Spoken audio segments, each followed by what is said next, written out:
7 o'clock. Record members present.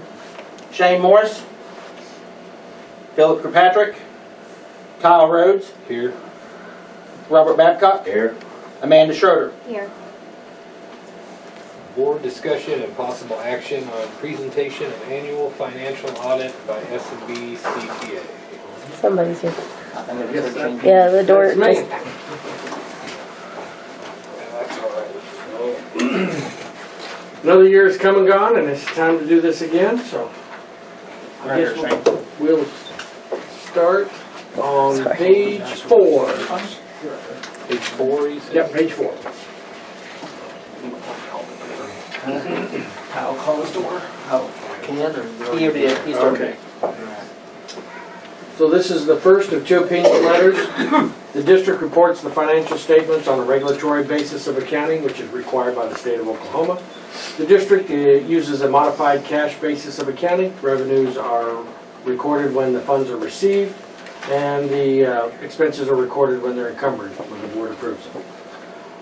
The opinion for the state of Oklahoma is unqualified, which is what you want. The opinion for the federal government is an adverse opinion due to the financials are not presented using the United States generally accepted accounting principles.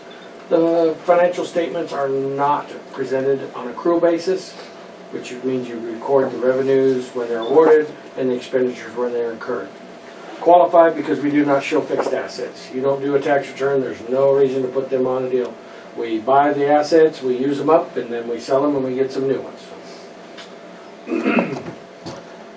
We're going to slide over to the next page, is 7. This is basically like a balance sheet. You've got $532,000 of assets. You've got $6,500 worth of warrants payable. And this is a snapshot at the end of June of 25.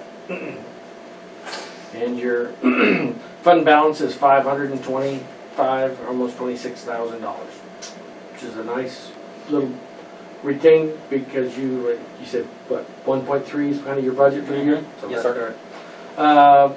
Special revenue, you've only got $22,000, that's fine. No debt service because you have everything paid off. We'll go over that here in a little bit. No capital projects. Trust and agency, that's your activity fund, and we'll go over that in depth here in a minute. So. Move over to page 8. This is your income statement. I guess your revenues for the year was almost 1.479. Your expenditures are $1,155,000, so you added $323,000 to your fund balance this year, because it was down to about $202. Special revenue, you had $150,000 come in, you spent $191,000, so it takes away about $41,000. You're trying to spend a little bit of your COVID money that came in, so we're slowly just expending that and getting it out of there. And we'll see that on the CFA here in a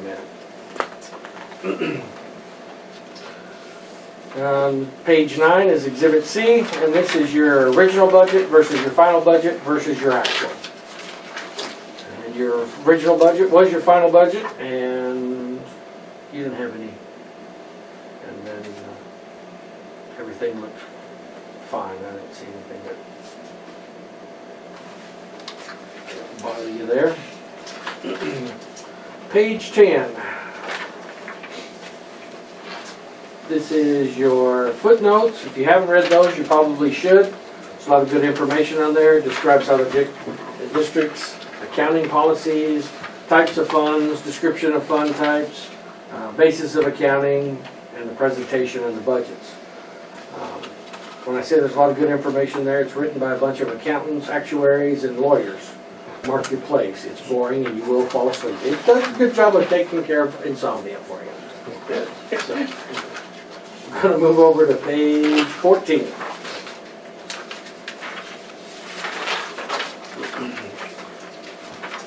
This is the page that usually has the long-term debt on it. You don't have any. You paid that off this year, the $110,000 that was for the HVAC. We've been paying that on several years, and it is paid off. So you own nothing. That's a good thing. Page 17. You pay into teacher's retirement for all the employees here. In 25, you paid in 103,000. In 24, you paid in 117,000. And in 23, you paid in 103,000. We had a little increase in people there in the middle year, but it's all right. The state makes us put that on there because they say, well, they don't want to put it on their balance sheet, so they make us put it out here. And I'm like, wait a minute, we paid all the money in, it's on your balance sheet. But anyway, so I'll put it on there and record it that we paid it in, and it goes on their balance sheet.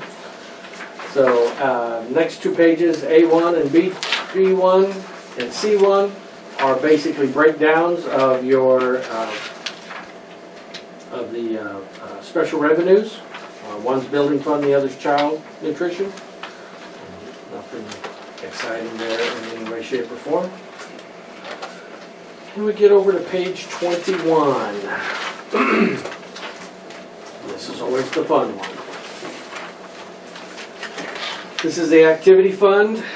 This is the highest risk due to that it's mainly cash received. Board approves fundraisers and how the funds are to be used by each activity.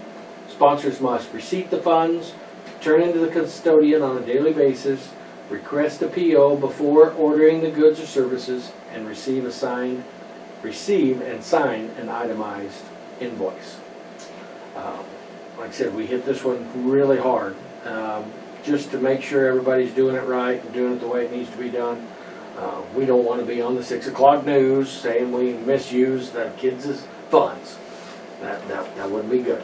And that will play everywhere if it ever happens. So I don't think you have anything to worry about here. It's just, that's why we hit it really hard. Move over to page 23.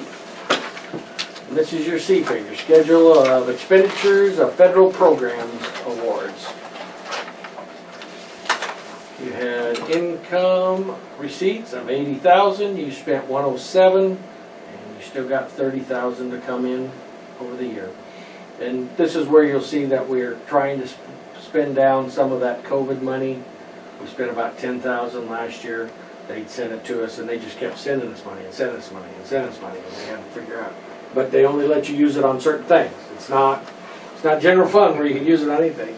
So we've slowly got approval on things that we can spend it on, and he's spending it, and so we don't have to pay it back. We might as well figure out something we can use it on, but it takes a while. So far they haven't said anything about taking any of it back, but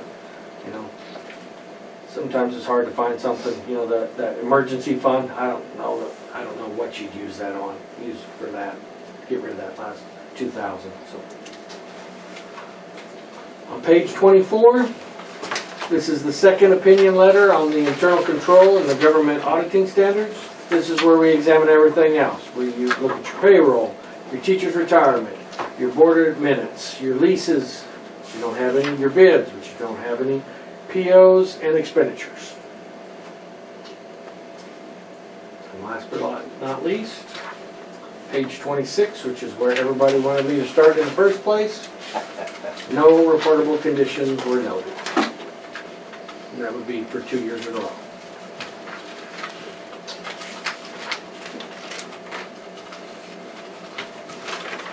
Are we dotting every I and crossing every T? No. But they know the rules. They're trying to do it right. 99.9% of the time they're doing it right. We won't worry about it. 0.01. Not material.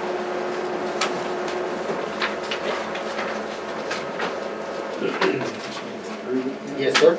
Yep, we're on item number 2, where we're at on the Board discussion, possible action. Okay. Yep. I make a motion we approve the audit. I second.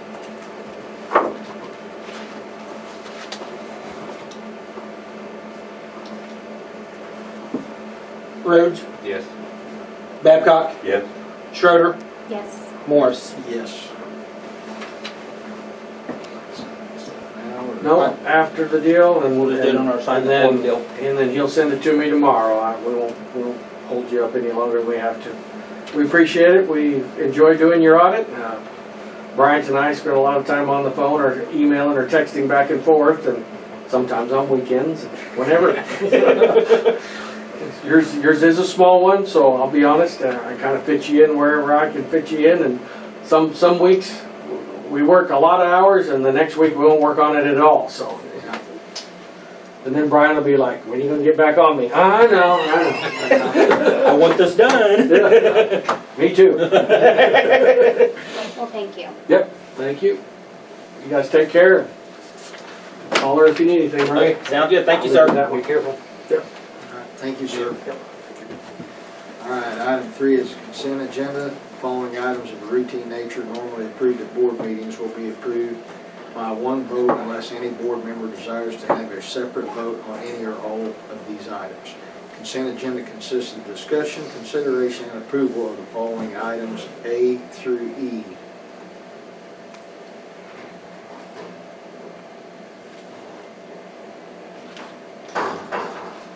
I'll make a motion that we approve. I'll second.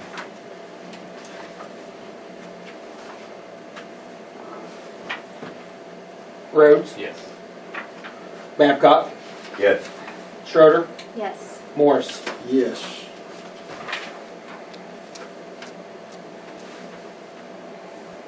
Item number 4 is board discussion and possible action to approve contract for audit of Public Schools of Freedom for the fiscal year 2026. That contract technically has not came out yet because it's the one that's, the generic one the state sends every school that we have to approve. So it hasn't technically came out yet. So we can either table it or we can approve it because we're going to have to approve the contract because all it's going to say is we have to do an audit every year. I move that we table. Okay. Second.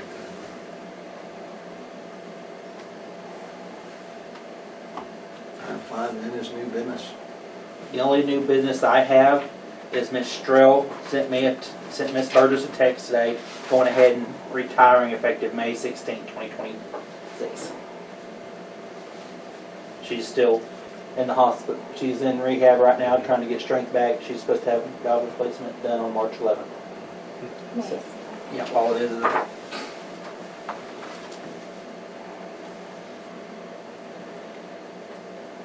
she plans on writing it, getting us an extra letter, but that at least we can move on and get it what we need to do.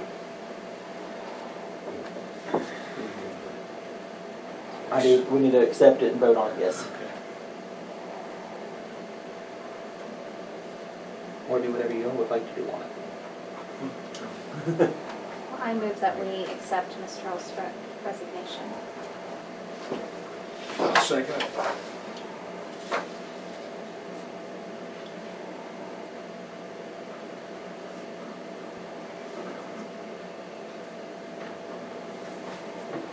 Schroeder, Yes. Rhodes, Yes. Morris, Yes. Babcock. Yes.